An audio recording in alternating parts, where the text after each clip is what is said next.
So, Rich, welcome to Dallas. Thank you very much. It's been a while. This is your second home because you're a New Yorker. Do you consider yourself a New Yorker? I don't know what I consider myself. And actually, somebody asked me the other day where I was from. I was born in New England. I lived in Honduras for 7 years. Dallas, I'd been in for 10 years. It was the longest I'd ever been somewhere. And now I'm hitting 10 years in Virginia Beach. So I'm a citizen of the world. That's exactly what I was going to say. So to tell them a little bit what you do, you have a really, really long title, and the company is the Navy Exchange Service Command. See? Oh, yes, Yep, I got you it got it right. right.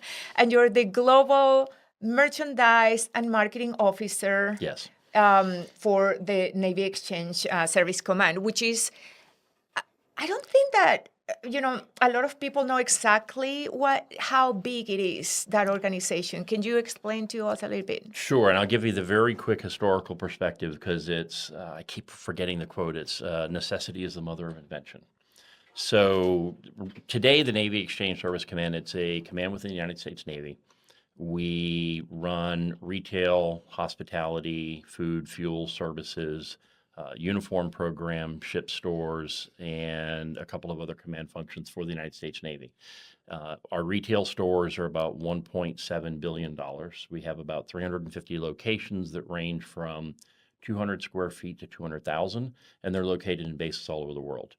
And you would say, okay, why does the Navy or why do branches need retail? We are there to provide goods and services. We're there to provide savings. We're there to provide convenience, much in the same way that was done over 100 years ago when the first Navy ship canteen opened in the late 1800s. That's amazing. And it's self-sustained, right? For the most part, it's self-sustaining. It's one where, and I serve two different roles. That's why it's that long title. Yeah. So I'm the chief merchandising officer for the retail stores. So I have the buying and planning teams, e-commerce, analytics. Basically means I get to take credit for the cool things that they do. And then I'm the chief marketing officer for the command. So I then have food, fuel services, hospitality. We have about 18,000 hotel rooms across 2 going on 3 different brands or mastheads. The uniform program, the ship stores, and then internal branding and communication as well. So non-official communication. So I get to do both of those. And again, great teams on both sides. So I've hit that level where I get to take credit for the work of good teams. But we're basically there where retail and marketing is there to serve the customer. We do it in the truest way. By providing them with that connection, goods and services. It's an amazing job. I love it. So you talk about marketing. Going to marketing, you come from brands like JCPenney. You worked in New York at some time. I worked for Brooks Brothers, both under Marks and Spencer and then Cloud and Right. Delvecchio. And then Hager Clothing, where we met. You Yes. hired me under your team, and then you do marketing for the military. What is the difference in marketing working for a brand, a commercial brand, and the military? It's interesting, and I think I have one answer, and I think I'm probably moving towards the second answer as marketing evolves today. The first answer is if you go back 20, 30, 40 years ago, people lived on base. It was more communication. You didn't have this proliferation of retail. You didn't have as many marketing channels. So communicating what was on sale, what was going on was very easy. Go into the last 10 years and there's so much out there. There's so much messaging and so many channels and so many retail options that we have to make sure that we're connecting with the customer. They may live further away from the base. We still serve those who are retired, who may have moved further away from the base. So we have to fight through the same noise and connect with the same customers. And I would say today it's transitioning because I think marketing is not just advertising. It's about communicating your values, your purpose, your mission, what you are trying to connect with the community. And so that's really what we do. We do it through a variety of channels.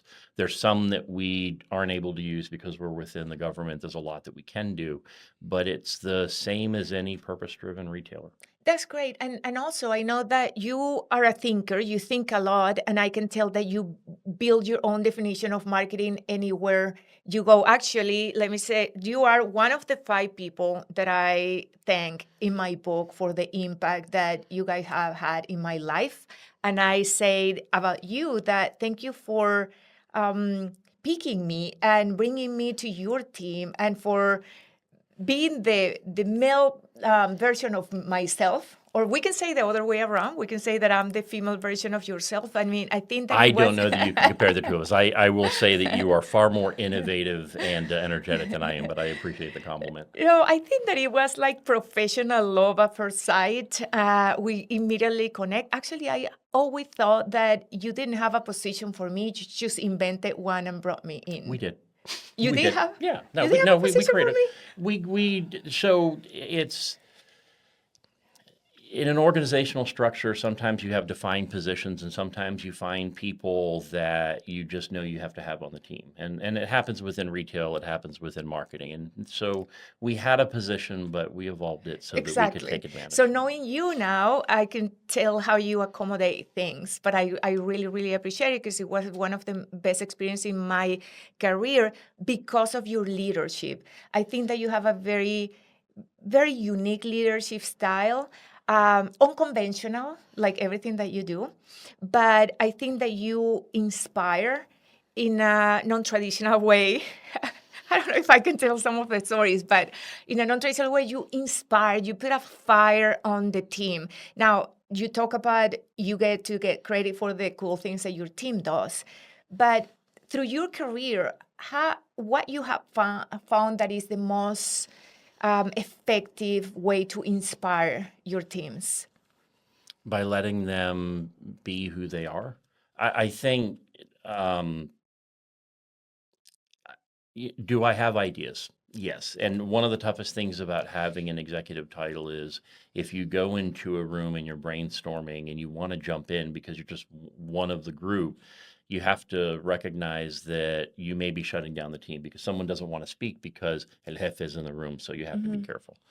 And so that's been a little bit of a challenge. But taking out of that, what I'm trying to do is find great talent. I'm trying to let them brainstorm or come up with ideas. I think what I try to do is I instigate it. I mean, you could say wonderful things, and we haven't worked together for 10 years, but So you you ha- remember Yeah. when we worked. I mean, there was some pushing and there was some tension and there was some challenges. And I think sometimes my role is to kind of poke at people who have just made too quick a decision or challenge. And that's what I draw inspiration from is that tension and that talent and that idea creation.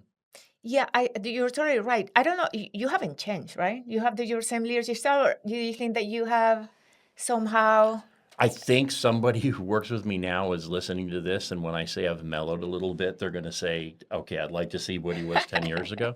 I think what I am more now is more of a student, and it's ironic because I'm now teaching at George Mason, and I love that, and I'm teaching retail and consumer behavior, but I think I've learned through mentors and through teams. One of my favorite memories, and I won't call the personality, he's long retired, is very quiet person, very smart. And he came into my office and he was 30 seconds into telling me something, and I started to try and solve it. And this very mild mannered person slammed his fist on my desk and said, "Would you shut up? I need you to solve it. I just want to talk you through my solution." Wow. And I went, "Okay." And to this day, I have that it's one of those voices that's stored in my head that when I start to solve for somebody, I try to remember what John said and I pull myself back from it. So I think I'm getting a little bit better at that, maybe. So you come, you're a lot into insight, and that includes the inside. I think that what makes you a great leader is the insight into the people you're managing. I felt that. I can tell you from my perspective, but also the consumer insight because you're a thinker. So now, before you were talking with the consumer that is happy to go and shop for clothing, or that now you're talking to families that may have someone abroad, may have someone suffer a tragedy overseas because they are fighting for our country. How that changed the perspective of the communication that you put together for those families and those consumers? That's an absolutely great question. So one of the things that we're fortunate is that because we're part of the, we don't try to compete with Walmart. We don't try to compete with Amazon.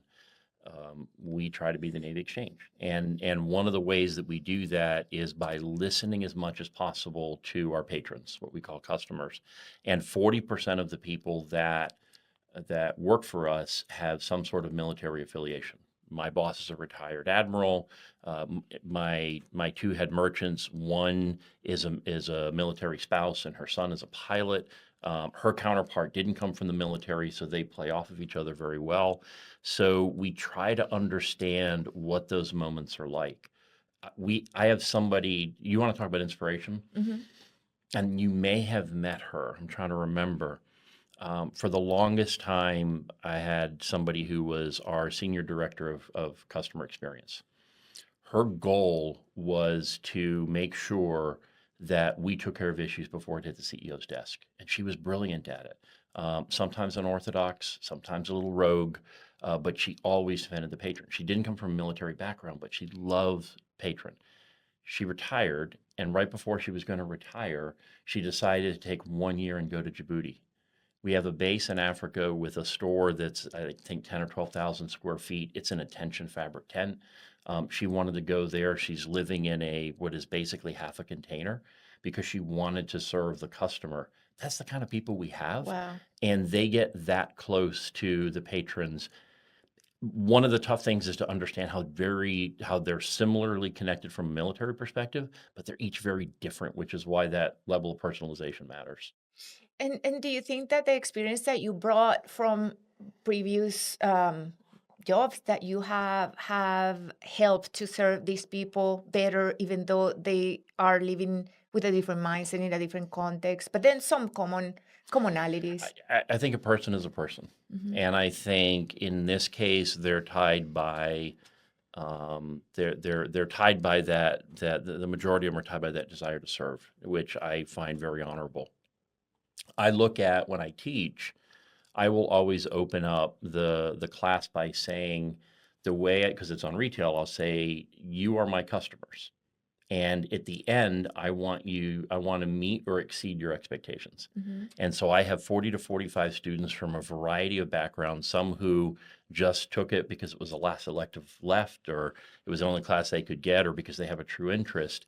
And I have to find a way during the semester to find that common thread, but find the individual moments to exceed their expectations. It doesn't matter who the customer is, that should be the goal. I love what you mentioned twice, the moments, and that is really applies to anything in marketing. It's just finding the moments, and those moments are different for each individual, but somehow our mission as marketers is to understand the individuals, to match that individual with the moment and communicate the right message at the right time. Um, so talking about all that within that context, you have a podcast. Yes, What is retail relates. Retail relates. I enjoy a lot your content on LinkedIn because you get very deep into the trends of retail, the interviews with the people that really is shaping those trends.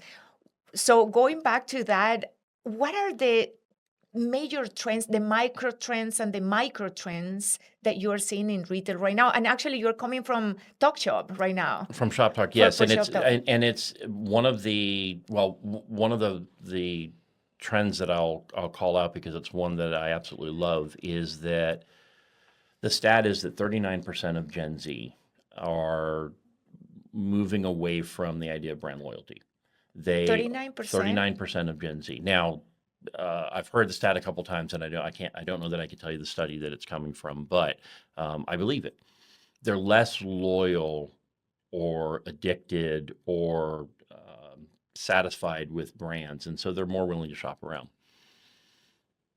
I think what you look at today is brands that are really more of a community, and I think that's what people are looking for. And I struggle when we take generational stereotypes Mhm. because I like to think that I behave probably a little bit more like a Gen Z than a Gen X.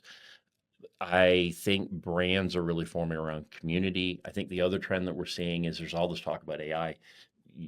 when you started talking about it, I was learning from you.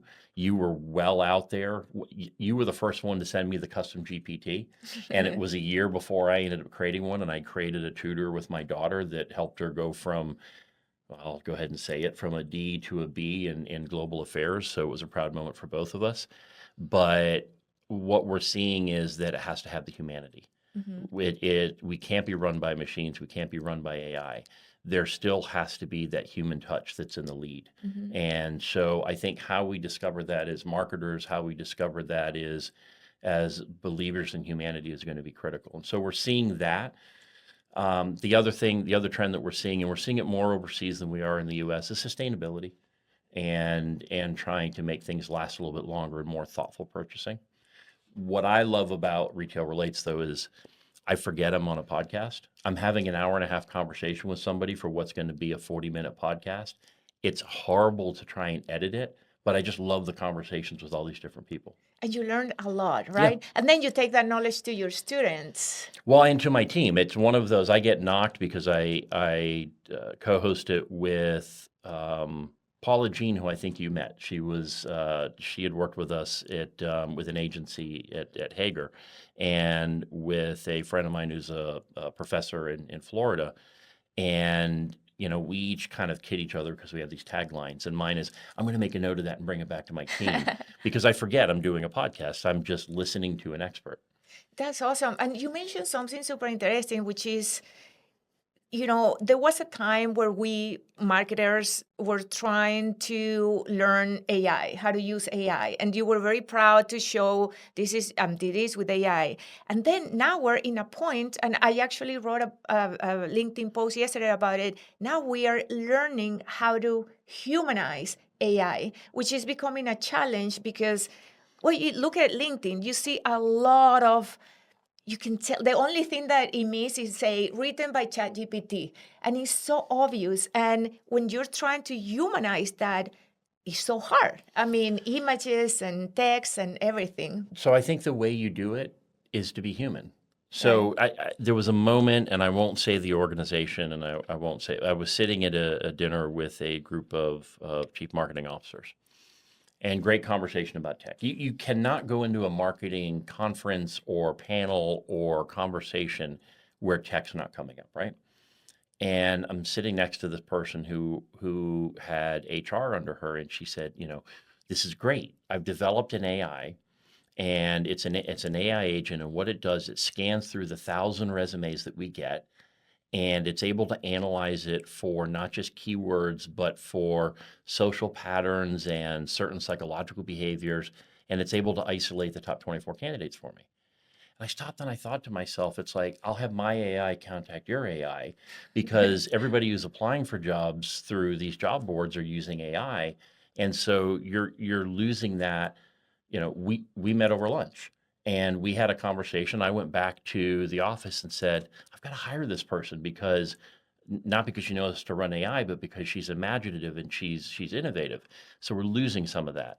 So I think it's not about making AI human. It's about humans utilizing AI and as a co-pilot, if you will, not to use the Microsoft, but I think that's what will get us forward. But it's also what you just mentioned. I mean, that's super interesting example. Reading through the resumes, but the interesting thing will be to do a match. That algorithms analyze you as a hiring manager, the organization, the values, the principles, and then analyze the candidates and then make a match because.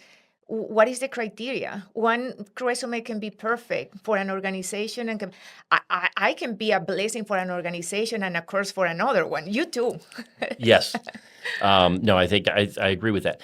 But to your point, I think that's where AI can help screen, or it can help produce what it is that you want as a filter. It can do a lot of things. But I think it won't substitute relationships and instinct. I was giving the analogy of the March Madness, and I pitted 3 different AI agents against each other to pick brackets. And they did equally well. They're about average. but they are never going to be able to tell whether someone's in a good mood or a bad mood, or whether someone's, feeling hot today or whether they're feeling a little bit under the weather. And so I think we just have to make sure that we don't overfilter using AI Hmm. and we keep the humanity into it. There were these side conversations that were happening as to when's AI going to take over for humans. It won't if humans aren't lazy and they do what we're doing now, which is the human connection. How Yeah. boring would it be if our AIs were just having this conversation? I know, and also maybe we are becoming too dependent on AI and and brain lazy to call it somehow. There's Um, there's that risk. There's absolutely that risk. And I think that's why some people are resisting it, because they believe that they risk kind of giving their creativity up. I look at it differently. I'm redeveloping the curriculum and how I want to teach. I'm using AI as a tool, mhm, as a co-producer, if you mhm, will, but I'm not giving up the final mhm, rights. It's my ideas, it's my thoughts. I'm just using it as a mhm. resource. And going back to retail, what do you think based on what you know, what you have heard in your podcast, what you just saw at the show that is the next, I will say iteration of retail, because like you said at the beginning, when we started, marketing evolves every single day. So if you could envision something that we're not seeing clearly right now, what do you think that is the evolution? So I'll give you two. I'll give you a tech one, then I'll give you a human one. I think the tech one is what AI is doing to help the supply chain, the end-to-end supply chain, the visibility and the optimization of it.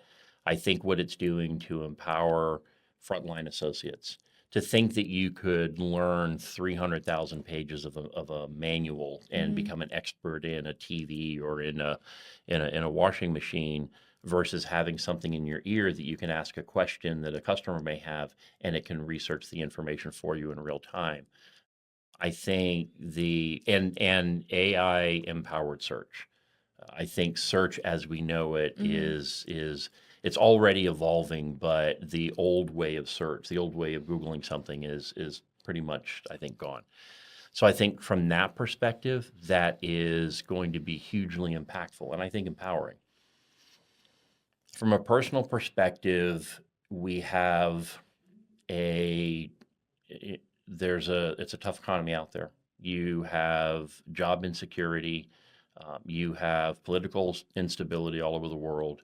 You have a lot of people who have less disposable income or less willingness to spend. But I think it's more than that. I think that, and I study history, so you have this post-purchase manufacturing boom after World War II, and all the ad men that came out in the 1960s and told us we had to have the brand new car every 3 years. I think this generation is starting to be more thoughtful with what they're buying, and they're just buying less. And when I talk This to people, generation, you mean Gen Zs? I'm Mm-hmm. saying Gen Z, but then I don't want to stereotype. I take Yeah. pride in the fact that, um, when I was growing up, I had to have a new car every 3 years. It was a toy. I needed the latest tech. Today, I drive a 2013 Jeep that's been paid for years, and I can change the taillight for $8 and a 5-minute YouTube video. Mm-hmm. And I take pride in that. And I don't care that Yeah. the person next to me has a whatever the new car I is. love that. It's not this generation, it's this generational mindset. That's a better way of putting it. I love that. So what is, and then we talk about the turmoil in economy, political turmoil globally, really, the consumer behavior changing every day, new generations completely shifting their behavior, consumption behavior. You working for a patron that has a personal turmoil, because honestly, doesn't matter how many good things. I mean, they are fighting for our country, for all of us, which is a huge responsibility. What is the biggest challenge that you have in your job right now as a global merchandise and marketing? I think it's cutting through the noise. I think there's so many different options out there that it's it's one thing to have a good message, and there's a lot of legacy retailers and brands out there that are trying to find themselves, Mhm. and I don't think they're going to because they lost touch with who they were decades ago. I'm very fortunate in that we're very mission and very purpose driven. But how do I get that message out Mhm. to a wide range of patrons, of customers, in a way that they want to hear it, whether it's a 30-second soundbite or whether it's a great image or whether it's a long narrated story or whether it's an ad. And so I think that's the challenge. The reward is when we can connect the mother or father who's on one side of the country serving, or one side of the world serving, and the family that's on the other side. And we can create that human connection and that bond through a virtual 5K race or some sort of event. So that's the reward. And I think that reward transcends whether I was doing it for the military or for anybody else. It's Mhm. how do you make that connection? Yeah. I love that because I have read a lot also how that connection and that purpose is behind everything you do because you talk about it because I read about it. So I think this is a perfect feed. But I also think that you will have found that good feed anywhere you will go. Well, we found it. I mean, we found it. I found it. We found it at Brooks Brothers when we were there. I think we found it at Hager. Hmm. We were challenged with trying to identify a younger customer, and Hmm. we did so through sports and through music, And fashion. and fashion, and finding those connections. I think one of the things I'm proud of that we did at Hager is we didn't. So many retailers and so many brands, they fall out of love with the customer they have and they go chasing after the new customer. Hmm. And I think, what we did when we were at Hager is we paid respect to the customer we had and introduced them to a new customer. That was a trend where kids were raiding their grandparents' Hmm. closets. So we were able to kind of make that connection, and we did that through music at South by Southwest. I think finding the good in those moments, Hmm. finding the positive, finding the connections, and not just trying to manipulate, that's the fun. That's the part that drives you. Hmm. Yeah, finding that insight. I remember in Hagar that you kind of saw the all is new again, and the young generations keep the millennials back then skip the Gen Z and wanted to follow what the fashion of their grandfathers. So that's what I was referring to when I told you at the beginning that you really think finding those insights. And but now going back to your personal life, Yes. because I know also that you love culture and travel. You have traveled across 70 countries. That's pretty amazing. Yes. So what's next for you? Well, next, so I have three things. One that's further down, but the closest one is my daughter and I share a passion for music, and my wife has allowed me to take our daughter back to school shopping. She does and of course, my daughter's in college now, so it really isn't back to school shopping. It's just that daddy-daughter connection. But since she was 4 years old, I would take her for the first day of school outfit. And when she was 4, 5, or 6, it would be like a half day shopping, and we get her nails done. And 3 or 4 years ago, it was Lollapalooza. This year, it's the UK. We're going to the Reading and Leeds Festival. We're going to the Victorious Festival, and we're going to do an overnight at the Lego headquarters. And talk about a brand. If you want to travel to a brand's headquarters to see what it's all about, that's a brand that has a community. And then a month later, my wife and I are going to we're going to go back to London and do Wales, Scotland, and Dublin. 3 years out, I'm on a health journey. My wife kind of inspired me after what she's done. I told you I want to come back in a year and see. I've lost 20. I want to get down to a certain weight, but I have to have a goal in front of me. So in 2 years, I want to walk the Camino de Santiago, That's amazing. and I want I'm to so do it. jealous. I want to do it the authentic way. I want to do it. I don't. You can do it and have somebody take your bags and stay in luxury hotels. Um, I want to. I'll probably do the Portuguese route, and I want to do it. I want to carry my own bag, and I want to. Is it the albergas? Am I saying that right?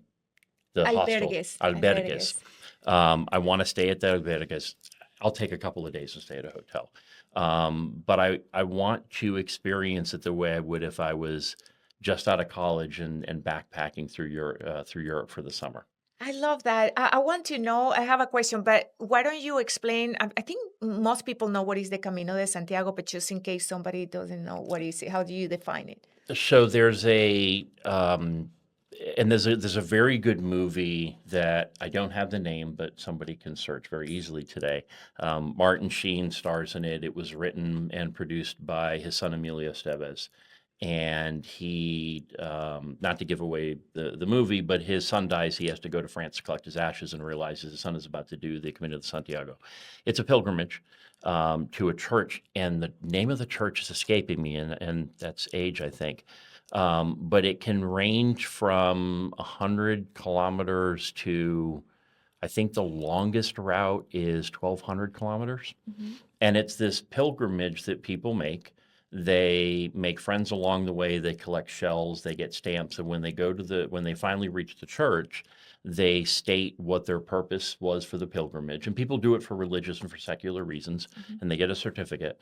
But it's not about, I guess this will be profound. It's not about the destination. It's about the journey. Right. It's about everything that happens along the way. And The it's name of the movie is The Way. The way, yes. okay, okay. Yes. So it's definitely a physical challenge because of Yes. the walk, but I think that is more like a mental challenge. Is no electronics, no technology. I didn't say no electronics. Oh, no electronic. Oh yeah, you have you can have electronics. Well, I mean, how do you not, I would video blog. I would take pictures. I don't know that I could survive. Oh, okay, okay. And That you know makes- I'm that makes gonna- sense too, because I say I never can do that at least within the next. But I guess that is a different use of the electronics. Yeah, I would, You have to be present. I have to be present. It wouldn't be, I wouldn't be trying to live from behind a cell phone or behind a camera. I would just want to experience it. But I would want to capture a couple of moments and I'd want to share it. But what I would want to do is, one of the things that they have is restaurants that are set up along the way that have what they call pilgrim meals for $10 or $8, whatever it happens to be. And you sit communal. And I think I want to experience that because 70 countries, some of those countries in more recent years, my wife and I have been able to travel, or my daughter and wife and I have been able to travel and spend more time in. But earlier, I was on a 3-week sourcing trip and we would be in Delhi and I would drive 4.5 hours to see the Taj Mahal and 4.5 hours back. You're not experiencing it, you're seeing it. Yeah. And so I want to experience it and slow it down. That's amazing. And I cannot wait to see your blogs or your posting. When are you going to write your book? I'm waiting for that. You keep saying that, and I'm kind of, I'm inspired by that. I'm writing now, but I'm writing more from a instructional content. I believe very much in history, not because it repeats itself, and I don't know who to attribute the quote to, but if you listen to the echoes of the past, it can help you to understand what could happen in the future. So I love the history of retail. If you go back to the organization I work for now, the first store, I think I started to tell the story, was you had ships in the middle of the ocean and sailors on them and no place to buy anything. When they would go close to a port, these flat bottom boats would come up to the side with entrepreneurs that would sell things. Overly expensive, poor quality. So this captain in 1886, I think, took a small closet, cleaned it out, and opened up the first canteen. And the first product he sold was American beer. And the sailors could buy it at a very small markup. It saved them money. It was convenient. And that little bit of profit went back to the morale and welfare of the sailors, which is really what we do today. So I've been writing and studying as much about the history of retail trade routes and how cultures passed from geographic region to geographic region because of trade. And I think that's fascinating. Will it become a book? I don't know. Well, you cannot not give that to the rest of us. I mean, it's I just, don't know. it's insightful, it's inspiring. So I 100% encourage you to put it out there. I'm writing, but what I do it more for now is for me. But I do it. One of the things I've really discovered a passion for is teaching, and whether it's where I work or whether it's at George Mason or whether I have the chance to guest lecture at various colleges, I like. And you know what I love? I probably walk away from every experience learning more than I've taught. Yeah. Yeah. So Yeah. You're a lifetime learner, and that matches perfectly with everything that insightful nature and inspiring happens narrative that over you time. have. Yeah. I've had Yeah. good Yeah. teachers. Yeah, awesome. So, Rich, unfortunately, we got to an end. But I take your offer of coming back next year and do the Absolutely. second part. I would love to see that you say, "Hey, I started my book. Here's," or maybe you have it ready. And with after that, with so much stories about your experience with the Camino. Thank you very much. This is great. And I was going to ask you when you're running out of battery. But Oh, that's an inside joke. we could save that story for the next time. Oh, let me tell you really Okay. quick. So he was my boss, and he texted me late one night, and he said, "Well, I'm surprised you're awake." And he said, "I go to bed when I run out of battery, my cell phone," and that hasn't changed. That was 15 years ago, maybe. No, but I'm going to tell you the other half of the joke. Oh, what is the other half? So of the other joke? half of the joke, hopefully you take it the right way. The other half of the joke is when you were in the office, if we would run into each other, you would have 17 ideas. And so if I was trying to move around, sometimes I wouldn't be able to get you till we were texting at night. And the question I asked was, do you ever run out of battery? I didn't mean cell phone. Oh, Your response okay. was, Yeah. and it was like 11 o'clock at night. And one of the things I've always loved and admired about you is you don't stop thinking. Yeah, I mean, you're generating ideas and thoughts and challenges. And I said, "Do you ever run out of battery?" And you sent me a picture and you said, "No, I'm still at 12%." And I'm like, that's pretty. So that's the other half of the joke. Oh, that's the other half of the joke. So last night I text you like at 11 and say, "Hey, sorry about the time, just to confirm, and I'm sorry about the time. I still have battery." So it was an inside joke. Okay, well, Rich, thank you so much. Have a good trip back to Virginia Beach, and I hope to see you around very soon. Absolutely. Thank you very much. I appreciate Thank the you. invite.